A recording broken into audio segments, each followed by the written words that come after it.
वृश्चिक राशि वाले बंधुओं, स्वागत करते हैं आप सभी का आपके अपने वैदिक मंथन भिंड यूट्यूब चैनल में। तो वृश्चिक राशि वालों, ध्यान से समझिए, जन्म जन्मांतर की गरीबी मिट जाएगी। कैसी भी कंगाली हो, कैसा भी कर्जा हो, कितना ही व्यापार डूब गया हो, जिंदगी में हर तरफ से पैसे का बंधन हो चुका हो, फूटी कौड़ी भी आपकी जेब में ना हो, तब भी आप यदि इस एक चीज को अपने घर में ले आएंगे होली से पहले पहले, तो आपके घर स्वयं माता लक्ष्मी, अखंड लक्ष्मी दस्तक देंगी, दरवाजा बजाएंगी और आपके घर में प्रवेश कर जाएंगी। जी बंधुओं, इतनी शक्ति है इस एक चीज में।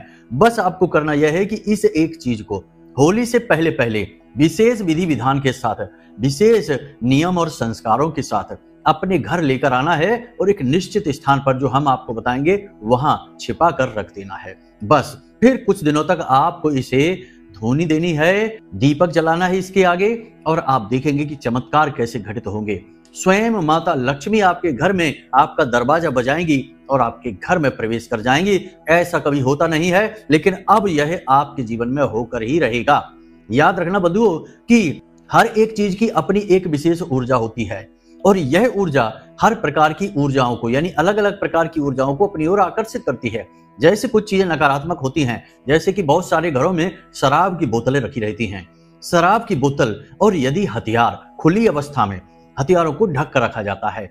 खुली अवस्था में यदि हथियार आपके घर में रखे हैं तो निश्चित तौर पर आपके घर में प्रेतों का वास है। शराब की बोतलें हैं तो प्रेतों का वास है। मांसाहार होता है और इससे जुड़ी चीजें, नकारात्मक चीजें आपके घर में रखी हैं तो निश्चित तौर पर आपके घर में प्रेतों का वास है, क्योंकि ये चीजें इतनी नकारात्मक हैं कि ये प्रेतों को ही आकर्षित करेंगी, भूतों को ही आकर्षित करेंगी, तो फिर बर्बादी तो निश्चित है। उसी प्रकार कुछ चीजें इतनी सकारात्मक होती हैं, इतनी पॉजिटिव होती हैं कि वे देवी देवताओं की शक्ति को अपनी ओर आकर्षित करती हैं, चुंबक की तरह। जैसे कि रुद्राक्ष की बात कर लें, सामान्य तौर पर बता देते हैं कि रुद्राक्ष को स्वयं शिव माना जाता है, और जो रुद्राक्ष धारण कर लेता है जागृत करने के बाद, विधि विधान के बाद, यूं ही नहीं, यूं ही तो रुद्राक्ष सिर्फ एक चीज है। दुकान पर हजारों रुद्राक्ष रखे रहते हैं तो वहां पर हजारों शिव के प्रतिरूप नहीं हैं, वे सिर्फ चीजें हैं। यदि जागृत कर लिया जाए, अभिमंत्रित कर लिया जाए, तो वह स्वयं शिव बन जाती हैं और आपके साथ भोलेनाथ की ऊर्जा रहने लगती है।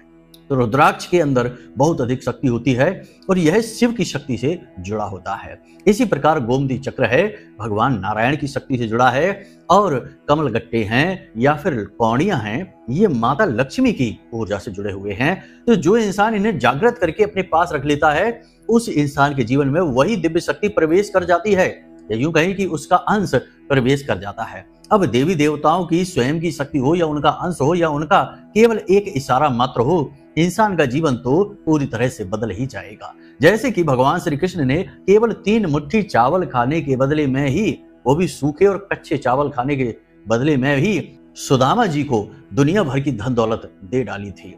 तो कहने का मतलब यह है कि भगवान की कृपा चाहे कितनी ही कम, आंशिक ही क्यों न प्राप्त हो जाए, यदि प्राप्त हो जाती है तो जीवन रातों रात बदल जाता है। तो बस बंधुओं, आज हम आपको इसी एक चीज के विषय में बताने जाएंगे। साथ ही साथ हम आपको कुछ ऐसे बहुत ही शक्तिशाली और बहुत ही गुप्त छिपे हुए उपाय और नुस्खे बताएंगे, जो आपको आज अभी से, जब आप इस कार्यक्रम को देख रहे हैं तभी से शुरू कर देना है, और लगातार 14 मार्च तक ये उपाय आपको करने हैं, यानी कि होलिका दहन तक आपको ये उपाय करने हैं।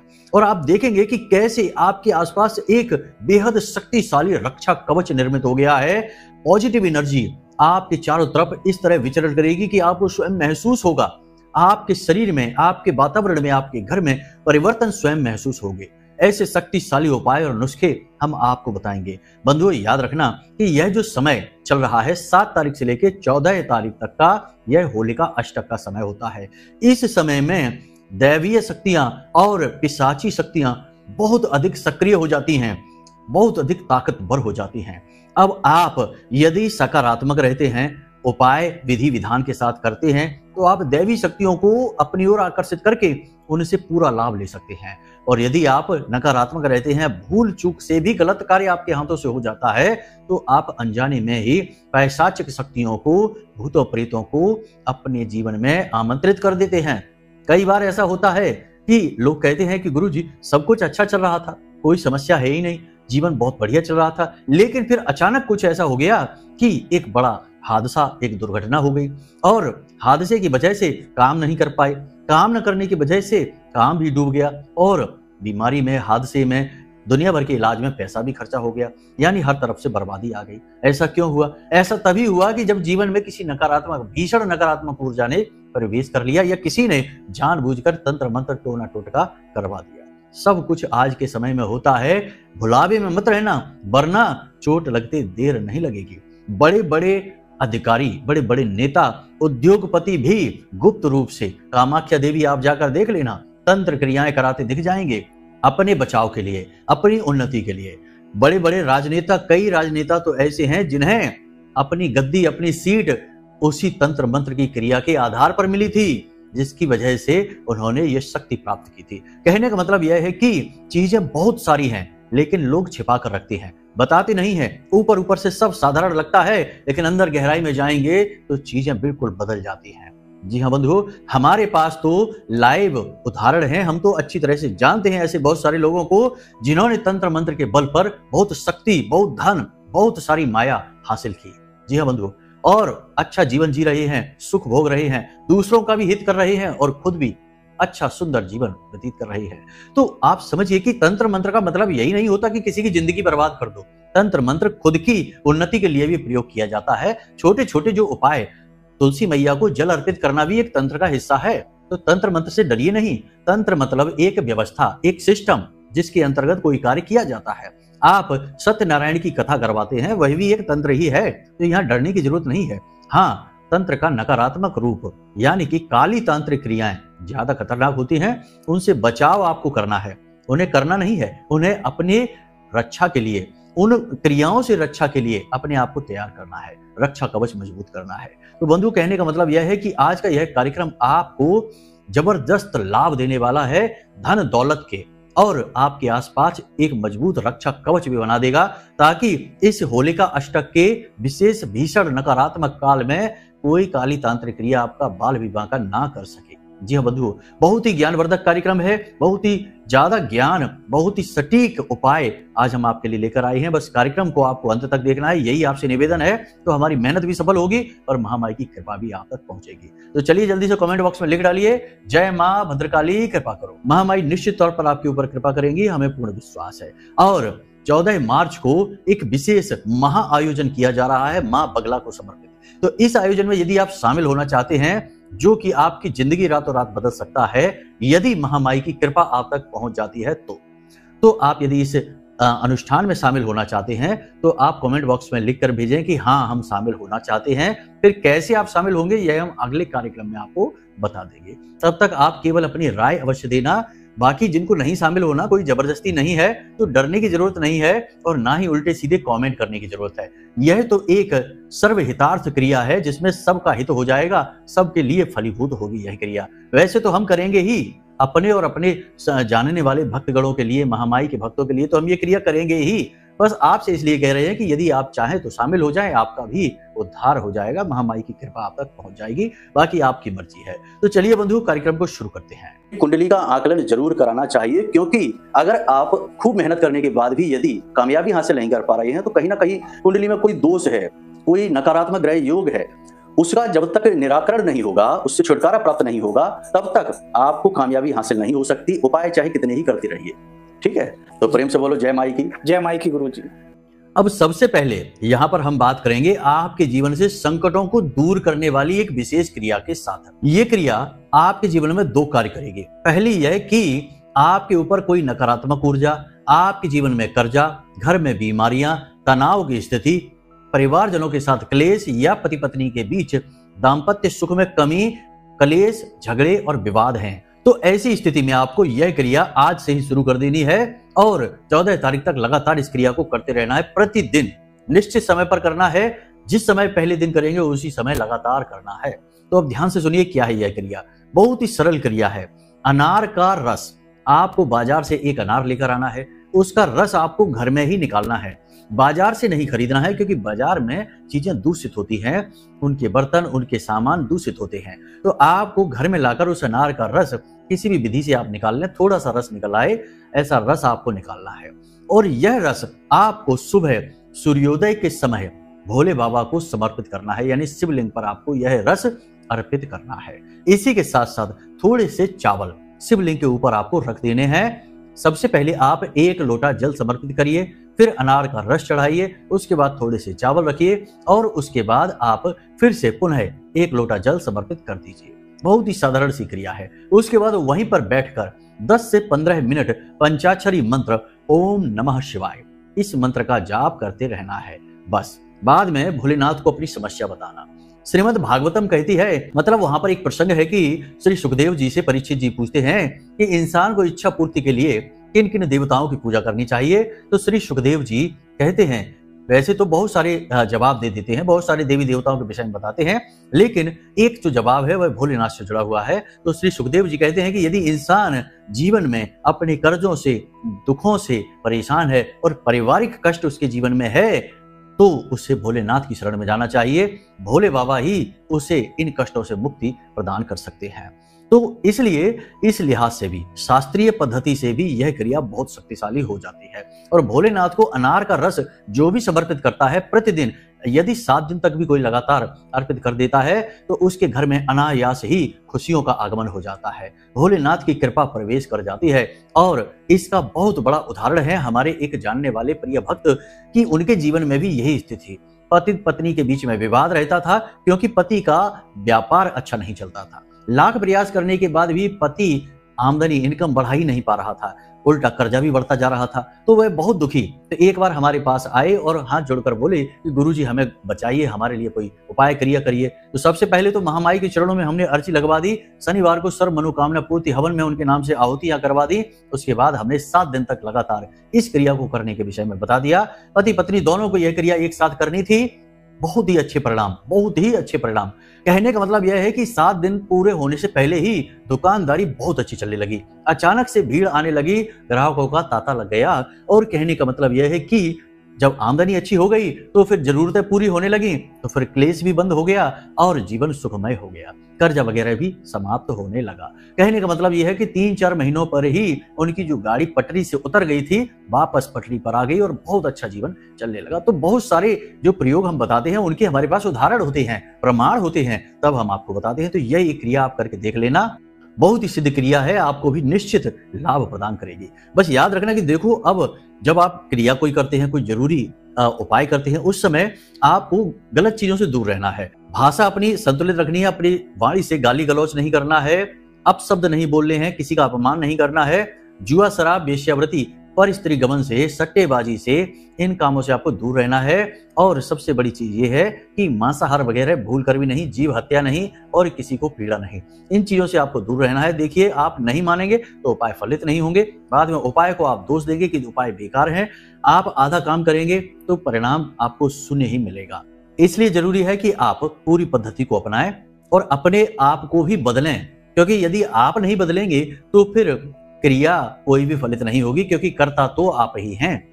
क्रिया आप कर रहे हैं और आप यदि दोहरी क्रियाएं करते हैं, सकारात्मक नकारात्मक दोनों लेकर चलते हैं, तो फलित नहीं होगी कोई भी सकारात्मक क्रिया। तो अपने आप को भी बदलें, अपना भी आंकलन करते चलें और अपना श्रेष्ठ मूल्यांकन करें और जो सही है बस उसी को पकड़ें। तो चलिए बंधु, यहाँ तक तो आपने समझ लिया, इस क्रिया को आपको प्रतिदिन करना है। अब एक छोटी सी क्रिया और है जो आपके घर में किसी भी प्रकार की नकारात्मकता को दूर भगा देगी और नारायण लक्ष्मी का आशीर्वाद आपको दिलवाएगी। तो आपको इसके लिए क्या करना है, ध्यान से समझिए। इसके लिए आज से ही, जब आप इस कार्यक्रम को देख रहे हैं, आज से ही इस सामग्री को बनाकर अपने पास रख लीजिए। सामग्री में कई सारी चीजें हैं, तो इन्हें आप नोट कर लेना, ध्यान से समझना। सबसे पहले आपको चाहिए सफेद गुग्गल, फिर थोड़ा सा लोबान, फिर इलायची, थोड़ी सी लौंग, गुड़, सूखा नारियल और गाय का घी। इन सारी चीजों को आपको मिलाकर कूट पीस कर एक पेस्ट जैसा बना लेना है, पाउडर जैसा इसका बन जाएगा। थोड़ा गीला पाउडर होगा, उसे आप बना लेना है। अब इस पाउडर में मात्रा कितनी रहेगी, तो देखो, आपको मात्रा अपने हिसाब से कम ज्यादा कर सकते हैं, कोई ऐसी फिक्स नहीं है, बस चीजों का अर्क इनमें होना चाहिए। तो ये सारी चीजें आपने मिला ली। उसके बाद आपको गोधूली समय काल में, जब गोधूली यानी कि शाम को 6, साढ़े 6 बजे के आसपास का समय गोधूली का समय कहा जाता है, उस समय आपको एक प्लेट लेनी है। बेहतर यह होगा कि आप मिट्टी का एक कोई पात्र ले लें, वो सर्वोत्तम रहने वाला है। और धातु में ही यदि आपको लेना है, कोई पीतल की प्लेट लेना, लोहे की या स्टील की नहीं। बेहतर होगा कि आप मिट्टी का कोई पात्र, जिसे पारा कहते हैं, उसे आप ला सकते हैं इस क्रिया के लिए। यह प्रतिदिन होने वाली क्रिया है। तो इस पात्र में आपको थोड़ा सा भीमसेनी कपूर रखना है और उसे जला देना है, और उस भीमसेनी कपूर के ऊपर आपको यह सामग्री थोड़ी सी डाल देनी है। अब इस सामग्री को जब आप उस कपूर पर डालेंगे तो तेज धुआं उठेगा, सुगंधित धुआं। चारों तरफ घर में इस धुएं को फैलने देना, इसे धूनी देना कहते हैं। धूनी देने की क्रिया बहुत शक्तिशाली होती है। प्राचीन काल से यह क्रिया चली आ रही है और संतों की मंडली में अक्सर यह क्रिया की जाती थी, जिसे धूनी रमाना कहते थे। कहते हैं ना कि वह तो धूनी रमाकर बैठ गया है, यानी कि अपनी मस्ती में मस्त हो गया है और अब वह दूसरी दुनिया में पहुंच गया, यानी आसपास का वातावरण ही बदल जाता है धूनी रमाने से। तो ये आपको करना है। ये क्रिया बहुत शक्तिशाली है। 2 कार्य करती है यह क्रिया। पहली तो यह कि गुग्गल और लोबान नकारात्मक ऊर्जाओं को काट डालते हैं, तुरंत समाप्त कर देते हैं। और दूसरा कि इसमें इलायची भी है और गाय का घी भी है, जो कि माता लक्ष्मी को आपके घर में आकर्षित करेगी। यानी कहने का मतलब यह है कि वातावरण निर्मित होगा। तो ये 2 क्रियाएं आपको आज से ही, जब आप इस कार्यक्रम को देख रहे हैं तभी से ही करना प्रारंभ कर देनी है। लगातार इस क्रिया को करना है, 7 दिनों तक करना है। बाकी हमने पिछले कार्यक्रम में आपको लक्ष्मी कलश के विषय में बताया था, और भी कई कार्यक्रमों में आपको बता चुके हैं। लक्ष्मी कलश को आप जरूर से जरूर, बहुत जरूरी है, यह प्रत्येक घर में होना चाहिए, स्थापित कर लें अपने पूजा घर में। और विधि विधान हमने सारा उस कार्यक्रम में बता रखा है, उसी विधि विधान से उसका प्रयोग आपको करना है।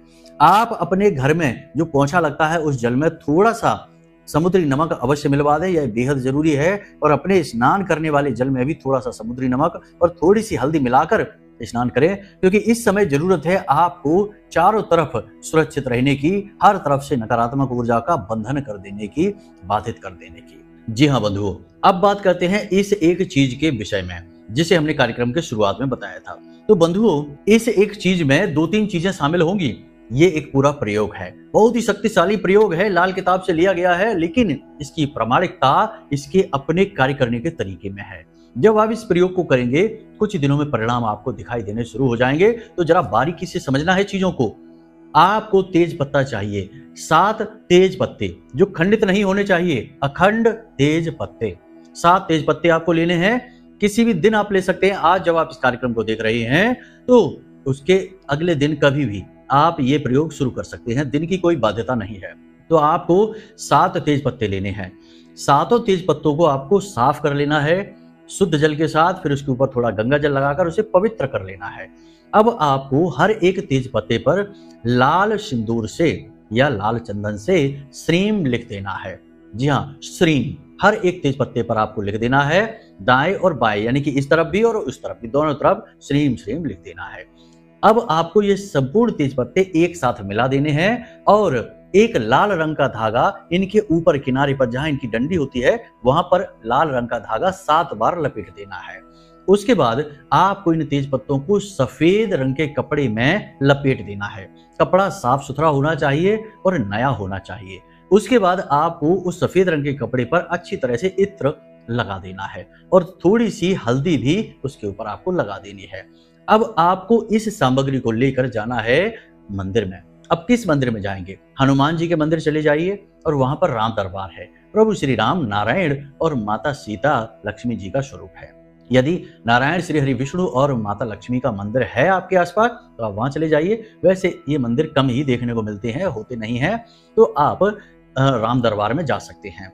तो आपको वहां जाकर ये सामग्री प्रभु श्री राम और माता सीता के चरणों में रख देनी है और वहां पर बैठकर आपको भगवान श्री हरि विष्णु का 12 मंत्र ओम नमो भगवते वासुदेवाय, इस मंत्र का कम से कम 10 से 15 मिनट जाप करना है। संख्या की कोई सीमा नहीं है, बस आपको जाप करना है। जब आप जाप करेंगे तो मन में इस प्रकार आंखें बंद करके बैठेंगे, भाव रखेंगे कि भगवान अपनी ऊर्जा, अपना आशीर्वाद नीली रोशनी के रूप में इन पत्तों के ऊपर, इन पत्तों के अंदर समाहित कर रहे हैं। आंख बंद करके आपको ये भाव रखना है। इसे धारणा कहते हैं। हमारे शास्त्रों में धारणा का बहुत गहरा विधान है। धारणा ही समाधि की पहली सीढ़ी होती है। तो आपको यह मन में धारणा करनी है कि नीली रोशनी के रूप में भगवान अपना आशीर्वाद इन पत्तियों के अंदर प्रवेश करवा रहे हैं। इस तरह आपको विचार करना है और ओम नमो भगवते वासुदेवाय इस मंत्र का लगातार जाप करते रहना है। बस। और 10 से 15 मिनट के लिए आपको यह भाव रखना है। तो उसके बाद अपनी आंखें खोलनी है और भगवान से निवेदन करना है कि हे प्रभु, हे माँ लक्ष्मी, हमने आपसे मदद की गुहार लगाई है, हम आपकी शरणागत हैं और हमारी मदद आप करिए तो हम पर बड़ी कृपा होगी, बड़ा आभार होगा। हम आपका ही रूप, आपका ही प्रतिरूप इस सामग्री के रूप में अपने घर में ले जा रहे हैं। बस इतना निवेदन करना है। उसके बाद पूरे भाव के साथ आप वहां से उस सामग्री को लीजिए और अपने घर आ जाइए। अपने घर में आपकी जो तिजोरी है, जहां आप धन का संचय करते हैं, पैसे रखते हैं, उस जगह पर इसे लाकर रख दीजिए। पूरे भाव के साथ रखना है और यह खंडित ना हो, इस तरह से रखना है। अब यदि आपकी दुकान है, व्यापार है, तो आप इस सामग्री को अपने गल्ले में रखें, जहां पर पैसे आते हैं ग्राहकी के, उस गल्ले में आप रख लें। और यदि नहीं है, आपकी नौकरी है या कोई ऐसा व्यापार है जहां भी आप पैसे इकट्ठे नहीं कर पाते हैं, कोई गल्ला वगैरह नहीं है, क्योंकि सब तरीके के काम और सब तरीके के लोग होते हैं, तो आप इस सामग्री को अपने घर में तिजोरी में रख लें, यानी कि जहां अलमारी में जहां पैसे रखते हैं उस जगह पर रख लें। बस इतना सा आपको करना है। अब आपको एक छोटी सी क्रिया और करनी है कि प्रतिदिन जब आप पूजा करते हैं तो दीपक तो जलाते ही होंगे। महिलाएं पूजा करती होंगी आपके घर में, तो दीपक तो पूजा घर में जलाती ही होंगी। तो महिलाओं को कह दें या आप स्वयं भी कर लें कि उस दीपक को लें पूजा करने के बाद और अपने तिजोरी या अलमारी जो भी है उसका दरवाजा खोलें और इस दीपक को उसके सामने करके और इस प्रकार उसे दीपक देना है, यानी दीपक का प्रकाश, दीपक की ऊर्जा उसकी ओर भेजनी है।